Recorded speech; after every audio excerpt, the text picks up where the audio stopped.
ബാറിലെ സംഘർഷത്തിൽ ഒളിവിലായിരുന്ന പ്രതി പിടിയിൽ. കരുനാഗപ്പള്ളി ആലിങ്കടവ് സ്വദേശി ഗൗതമാണ് പിടിയിലായത്.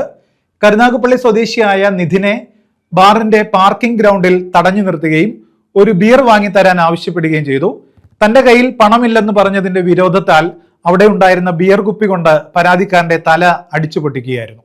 കരുനാഗപ്പള്ളിയിൽ ബാറിലെ സംഘർഷത്തിൽ ഒളിവിലായിരുന്ന പ്രതിയാണ് പിടിയിലായത്. ആലിങ്കടവ് മരുതൂർകുളങ്ങര വടക്ക മഹേശ്വരി ഭവനത്തിൽ 23-കാരനായ ഗൗതമാണ് അറസ്റ്റിലായത്. കഴിഞ്ഞ തിങ്കളാഴ്ചയായിരുന്നു സംഭവം. കരുനാഗപ്പള്ളി സ്വദേശി നിധിനെ ബാറിന്റെ പാർക്കിംഗ് ഗ്രൗണ്ടിൽ വെച്ച് ഇയാൾ തടഞ്ഞു നിർത്തി ബിയർ വാങ്ങിത്തരാൻ ആവശ്യപ്പെട്ടു.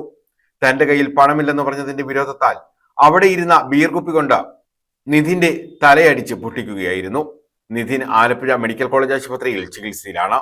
സംഭവത്തിനു ശേഷം ഒളിവിൽ പോയ ഗൗതമിനെ ചെങ്ങന്നൂർ ഭാഗത്തു നിന്നുമാണ് പോലീസ് പിടികൂടിയത്. ഇയാൾ 6ഓളം കേസുകളിൽ പ്രതിയാണെന്ന് പോലീസ് പറഞ്ഞു. News bureau, Karunagappally.